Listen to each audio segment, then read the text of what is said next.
ఆరుగాలం పండించిన పంటను అమ్మకానికి తీసుకొచ్చిన రైతులు అకాల వర్షంతో తీవ్రంగా నష్టపోయారు. యార్డులు కల్లాల్లో సరైన సదుపాయాలు లేకపోవడంతో ధాన్యపు రాసులు తడిసి ముద్దయ్యాయి. ధాన్యం అమ్మేందుకు మండు టెండల్లో పడిగాపులు కాసినా పంటను కాపాడుకునేందుకు ఎన్ని ప్రయత్నాలు చేసినా ప్రయోజనం లేకుండా పోయింది. పులి మీద పుట్రలా విరుచుకుపడిన అకాల వర్షం పెట్టుబడులు అప్పులతో సతమతమవుతున్న అన్నదాతకు కన్నీరే మిగిల్చింది.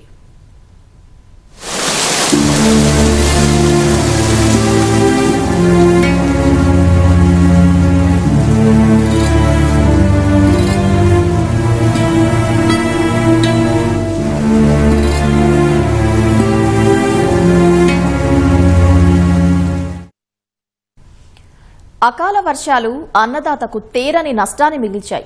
చెమటోడ్చి పండించిన పంటలు ఈదురుగాలులు ఉరుములతో కూడిన వర్షంతో కొనుగోలు కేంద్రాల్లోనే తడిసిపోయాయి. నెల 15 రోజులుగా కేంద్రాల్లో పడిగాపులు కాస్తున్నా ధాన్యం కొనకుండా కాలయాపన చేశారని అన్నదాతలు ఆవేదన వ్యక్తం చేస్తున్నారు. లారీల కొరత, సంచుల కొరత అంటూ వర్షానికి ధాన్యాన్ని తడిపి ముద్ద చేశారంటూ ప్రభుత్వంపై రైతులు మండిపడుతున్నారు. తడిసిన ధాన్యాన్ని ఎలాంటి కోతలు లేకుండా కొనుగోలు చేయాలని డిమాండ్ చేస్తున్నారు. ఉమ్మడి కరీంనగర్ జిల్లాలో పలుచోట్ల ప్రధాన రహదారులపై బైఠాయించి ధర్నాలు చేశారు. అన్నదాతల నిరసనలపై మా ప్రతినిధి స్వామి కిరణ్ గ్రౌండ్ రిపోర్ట్. ఉమ్మడి కరీంనగర్ జిల్లాలో నిన్న రాత్రి నుంచి ఉరుములు, మెరుపులు, ఈదురుగాలతో కూడినటువంటి వర్షాలు ఇటు అన్నదాతకు తీరని నష్టాన్ని మిగిల్చాయి. కొన్ని చోట్ల బీభత్సాన్ని కూడా సృష్టించడం జరిగింది. జిల్లాల వారీగా వస్తే మనకు కరీంనగర్ జిల్లాలో కరీంనగర్కి సంబంధించి కరీంనగర్ పట్టణము, దీంతోపాటు మానకొండూరు, చొప్పదండి, రామడుగు, ఇతర మండలాల్లో వర్షాలు కురిశాయి. ఇటు పెద్దపల్లి జిల్లాకు వస్తే పెద్దపల్లి జిల్లా, పెద్దపల్లి, సుల్తానాబాద్ మండలాల్లో వర్షపాతం నమోదైంది. అటు రాజన్న సిరిసిల్లాకు వస్తే గంభీరావుపేట, ఎల్లారెడ్డిపేట, దీంతోపాటు వేములవాడ, సిరిసిల్ల ఈ మండలాల్లో వర్షపాతం నమోదైంది. అటు జగిత్యాలకు వస్తే జగిత్యాలలో మనకు బీర్పూరు, మల్యాల్లో కొంత మోస్తరు వర్షాలు కురవడం జరిగింది. అయితే నిన్న రాత్రి నుంచి ఈరోజు ఉదయం తెల్లవారుజామున 6 గంటల వరకు కురిసినటువంటి వర్షాలకు చాలా చోట్ల నష్టాలు వాటిల్లాయి. ముఖ్యంగా ధాన్యం కొనుగోలు కేంద్రాలు, అంటే ఎవరైతే కొనుగోలు కేంద్రాల్లో అమ్ముకోవడానికి ధాన్యం తీసుకొచ్చారో వాళ్ళంతా కూడా ఈ వర్షాలకు కొంత రైతులు నష్టపోవాల్సినటువంటి అవసరం వచ్చింది. ఎందుకంటే నిన్న రాత్రే టార్పాలిన్లు అన్ని కప్పి ఎక్కడికక్కడ, అంటే వర్షానికి తడవకుండా అన్ని రకాల చర్యలు తీసుకొని వాళ్ళంతా జాగ్రత్తగా ఉన్నప్పటికీ నిన్న ఈదురుగాలతో కూడినటువంటి భారీ వర్షాలు నమోదయ్యాయి. ఈ నేపథ్యంలో మనకు టార్పాలిన్లు అన్నీ కూడా పూర్తిగా కొట్టుకొని వెళ్ళిపోయాయి. దీంతో కొనుగోలు కేంద్రాల్లో ఉన్నటువంటి ధాన్యం అంతా కూడా తడిసింది. ముఖ్యంగా మార్కెట్ యార్డులలో, ఎక్కడైతే మార్కెట్ యార్డులలో కొనుగోలు కేంద్రాలు ఏర్పాటు చేశారో మార్కెట్ యార్డులలో పల్లపు ప్రాంతాల్లో ధాన్యం రాసులు ఎక్కడికక్కడ తడిసిపోయాయి. దీంతోపాటు మొక్క రైతులు కూడా తీవ్రంగా నష్టపోయారు. ఇటు కరీంనగర్ కానీ, అటు పెద్దపల్లి కానీ, ఇటు చొప్పదండి మార్కెట్లో ఉన్నటువంటి రైతులు కానీ, మొక్కజొన్న రైతులు కూడా పూర్తిగా నష్టపోవడం జరిగింది. ఎందుకంటే చాలా రోజులుగా, సుమారు నెల నుంచి 15 రోజులు, అంటే 15 రోజులుగా పడిగాపులు కాస్తున్న వాళ్ళు ఉన్నారు.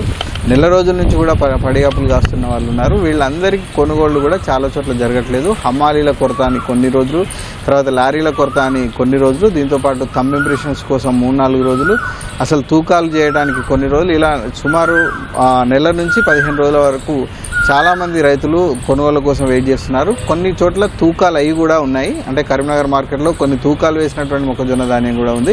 వీటన్నిటిని లిఫ్ట్ చేయలేదు. రాత్రి కురిసినటువంటి వర్షానికి ఈ బస్తాలన్నీ కూడా కింద, అంటే బేస్ మీద, నేల మీద ఎక్కడెక్కడైతే ఉందో ఆ బేస్ మీద ఉన్నటువంటి ధాన్యం అంతా కూడా తడిసింది.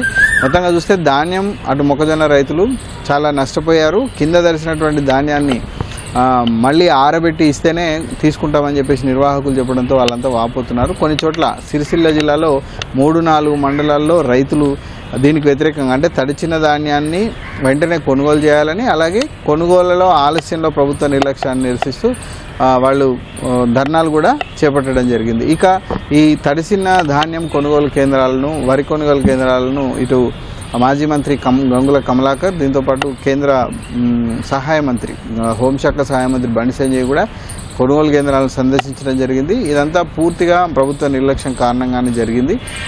సరైనటువంటి ప్రణాళిక లేకుండా వీళ్ళు కొనుగోలు చేపట్టడంలో విఫలంగా అయిన కారణంగానే ఈ పరిస్థితి ఎదురైందని చెప్పేసి వాళ్ళంతా కూడా విమర్శించడం జరిగింది. ఇప్పటికైనా స్పందించి అధికారులు కానీ ప్రభుత్వం కానీ మంత్రులు కానీ స్పందించి యుద్ధ ప్రాతిపదికన ధాన్యాన్ని ఎత్తేయాలని చెప్పేసి వాళ్ళంతా కూడా డిమాండ్ చేస్తున్నారు. ముఖ్యంగా తడిసిన ధాన్యాన్ని కొనుగోలు చేయాలని చెప్పేసి కూడా ఈ రెండు పార్టీలు డిమాండ్ చేస్తున్నాయి.